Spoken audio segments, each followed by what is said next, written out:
price of gold and silver is at an all-time high. And it's so much fun sometimes to look through like old coins and jewelry that you may not want anymore, and you think, wow, I could turn this into cash and buy something that I really need. I'm here with Jimmy Finger, and Jimmy, you are an expert here at Gold and Silver. Yes. And we are so excited to be here because you're going to teach us a little bit about maybe we can be a little savvy when we're maybe want to cash something in or we're looking to buy. Absolutely. Right? Yeah, absolutely. So you have some really fun examples, and you're going to teach us a little bit about gold and silver. Yeah, absolutely. We'll start with this 14 karat gold wedding band. Everybody inherited one of those from a family member that passed. This particular ring is worth $500 in gold value if you were to sell it today.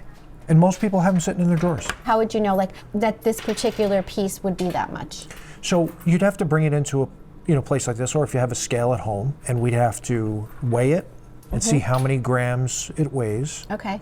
And then we would calculate the value based on that. So if it was 14 karat gold, we know it's 58.5% pure. So we would be able to calculate the value. So what if something is like 18 karat, which is more gold, but it's lighter? So how does that work? That would be the same thing. So it has to be done by gram weight. So we'd have to weigh it and see what it weighs.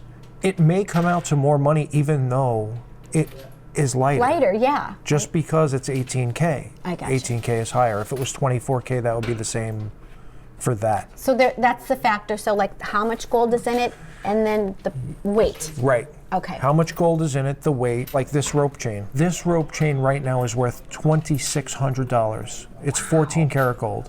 Beautiful rope chain. It's substantial. It's got some weight to it. Oh, and that's not hollow. most of them do have weight to them. Wow. Because gold was inexpensive back in, the 70s, 80s, Yes. 90s.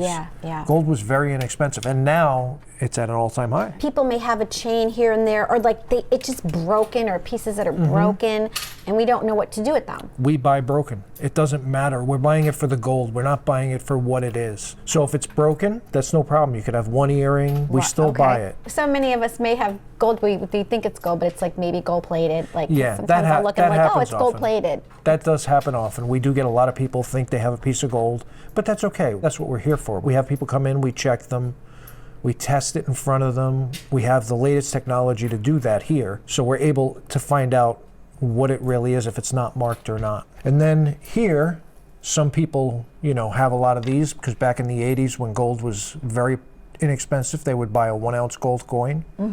So here's a 1 ounce gold coin, and this is worth $4,670 right now. That's for this crazy. 1 ounce gold coin. So the prices fluctuate. Is They it do. weekly, daily, hourly? They change by the minute. That's and insane. sometimes they'll stay around the same price for an hour or so, but it changes by the minute. So we have to keep an eye on it, make sure that we're buying at the right price, selling at the right price, because we buy and sell. How do you tell if something is gold or not? Like, is there a marking that you can look for or something like that? Yeah, so generally you look for marks like this piece here. We would look around the clasp or we'd look around the loop to see if it has a mark 14K, 10K, 18K. So that signifies the purity of it. A lot of things are marked, but then there's a lot that's not marked.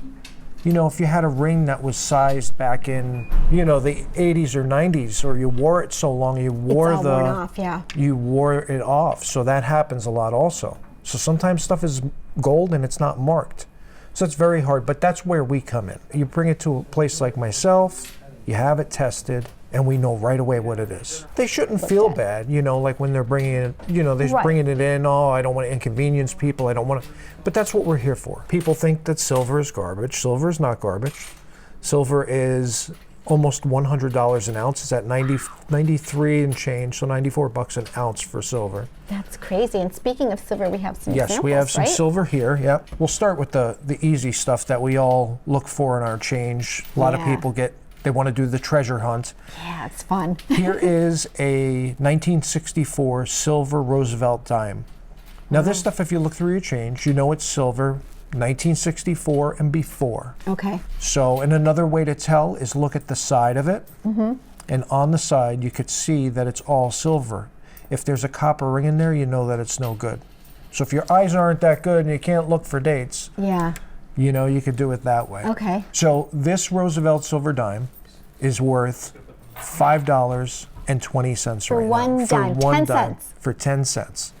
That's crazy. Not too shabby. No. And then this quarter, silver quarter, pre-1964, is worth $16.70 That's for a silver insane. quarter.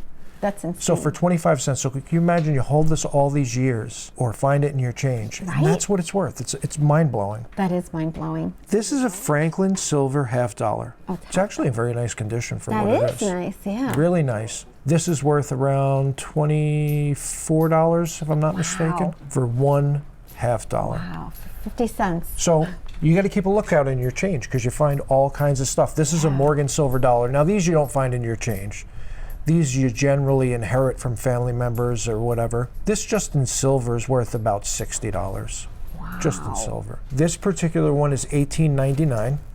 So it's Wow. very, very old. It's actually tarnished, but in very good condition for what it is. Something like this, if you came in with it, would be worth about $75. I would pay for it, maybe $80, because it's not a rare date. We look for that also. Yeah. So when you come in with stuff like this, we look for rare dates, stuff that's just valuable, and we let you know. Like if you do have something better, we'll let you know. If you have just common stuff, then still worth a few bucks. And when you're ready to sell, then you know the value of it at that time. But at least you know, like, you know, one's more valuable than the other. Yeah, and the good thing is you don't have to sell. We don't get mad if you don't sell. If you want to bring it and just get a price or know what you have, you can bring it and do that. That's nice. So, like, you generally want to just educate people also. That's the name and how we built this business. We want to educate people. We want them to know what they have.